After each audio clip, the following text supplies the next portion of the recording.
Grand 2, la domination coloniale française, c'est-à-dire essentiellement l'administration de l'Empire. Grand A, un empire vaste mais discontinu. Alors, très vaste, puisqu'il s'agit du deuxième empire colonial, après celui du Royaume-Uni. 10 millions de kilomètres carrés. Je rappelle que la métropole, la France métropolitaine, c'est 500 000 kilomètres carrés. Donc un empire immense. Alors, notez quand même que l'empire britannique, c'est 30 millions de kilomètres carrés, soit 3 fois plus grand. Mais surtout, la grande différence, c'est la population. La France, l'empire colonial français, compte seulement 50 millions d'habitants, soit un peu plus que la population de la métropole. L'empire britannique, c'est 500 millions d'habitants, soit 10 fois plus. Ça vient notamment de la population de l'Empire des Indes, la principale colonie britannique. Je vous ai remis ici la carte de ces empires en 1914. Vous voyez l'importance de l'Empire britannique, Canada, Inde, Australie et tout l'Est de l'Afrique. Ensuite, l'importance de cet empire français et derrière l'empire colonial allemand, beaucoup plus petit, avec un certain nombre de colonies en Afrique, l'empire hollandais, les Indes néerlandaises, le Congo belge. Pour simplifier, la France et l'Angleterre sont les deux grandes puissances coloniales de cette époque. Malgré tout, cette présence est discontinue. Ce type de carte, c'est un petit peu trompeur. On vous colorie tout un espace en vous disant, voilà, ça, c'est l'Empire français. En réalité, il faut contrôler ces territoires et la présence française est en réalité discontinue. Alors, d'abord parce que les colons français sont très rares. Contrairement aux Anglais, par exemple, les Français quittent rarement leur pays pour s'installer ailleurs. Ils vont s'installer dans les 3 départements algériens, dans les Antilles et dans un certain nombre de villes coloniales, mais ça reste assez limité. Donc la France va surtout contrôler les ports, les principales villes. Je vous ai mis Dakar au Sénégal, Saigon en Indochine que vous avez à travailler, mais à l'intérieur des colonies, dans les campagnes, dans les déserts, cette présence est beaucoup plus limitée. Ça va être souvent une présence qui se limite aux troupes coloniales, aux administrateurs et à quelques missionnaires. Et on va dire que ce contrôle devient de moins en moins important, de plus en plus difficile à maintenir, plus on s'éloigne des principales villes et des littoraux. Et puis, ces colonies ne sont pas toujours totalement maîtrisées. Il y a des poches de résistance qui vont se maintenir. Par exemple, dans le Sahara, c'est un espace gigantesque, peuplé de nomades, de Touaregs qui se déplacent. Et pour la France, ce sont des territoires très difficiles à contrôler. L'armée française va avoir un certain nombre de points d'appui, des forts militaires, par exemple, mais au-delà de ces points d'appui, le contrôle des populations reste très limité. Et puis, il y a également des révoltes face à la domination coloniale. Je vous ai mis cet exemple d'une révolte à Madagascar en 1905.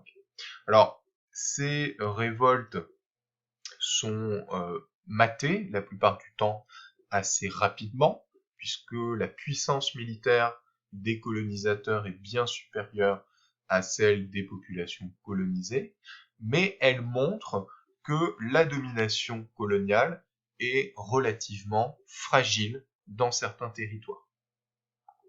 Alors, comment on administre un empire colonial? Eh bien, c'est compliqué. D'abord parce qu'il y a, comme on l'a dit, des statuts très différents. Le nord de l'Algérie est divisé en 3 départements depuis 1848. Donc, c'est un territoire à part, départementalisé, qui du coup a une administration assez proche de ce que vous allez trouver en métropole. Cela dit, ces départements algériens n'ont pas exactement le même statut que les départements de la métropole. Ensuite, des protectorats qui sont dirigés par un résident général.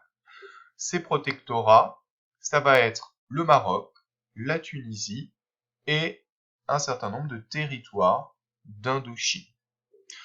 Dans le cas du Maroc, vous avez l'exemple célèbre du général Lyautey, qui va être résident général. Donc, le Maroc reste un royaume officiellement indépendant, mais vous avez la présence de ce général français qui va en fait diriger le pays derrière en quelque sorte le souverain du Maroc.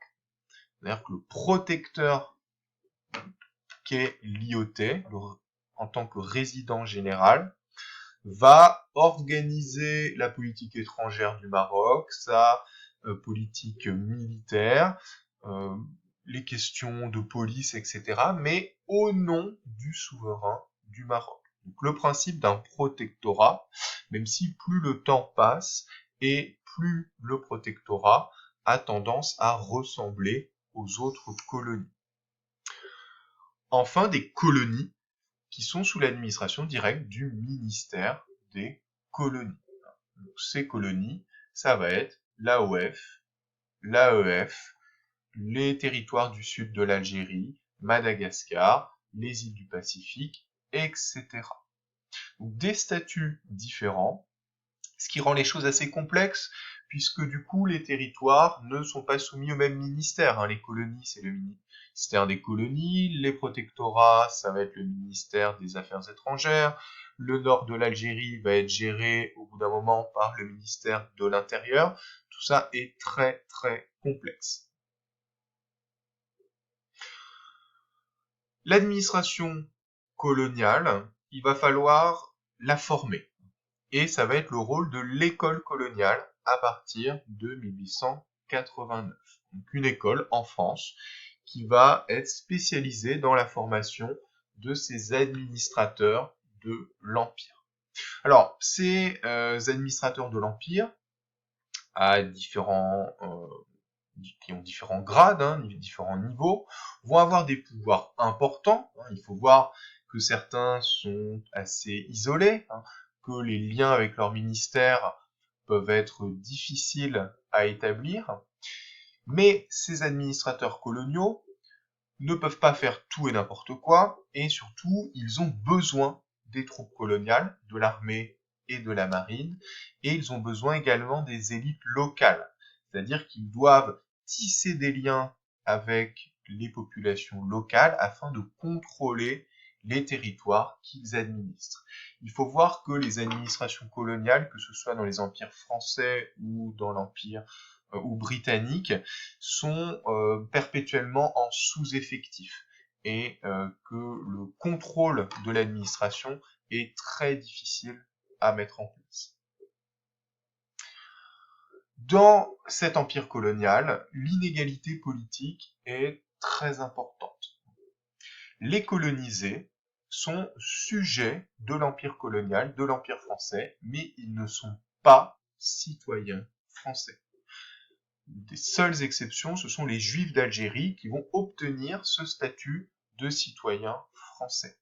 Pour les autres, ils sont sujets.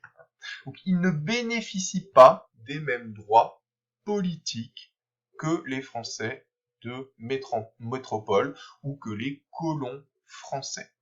Donc, ces Français des colonies, je vous précise bien, attention, sont des citoyens. Ce sont les populations colonisées qui, elles, ne sont pas des citoyens. Par contre, ils doivent payer des impôts et dans certains territoires, en Afrique, en Algérie, ils vont devoir faire leur service militaire. Donc, ils ont des devoirs, mais ils n'ont pas la plupart des droits des citoyens français.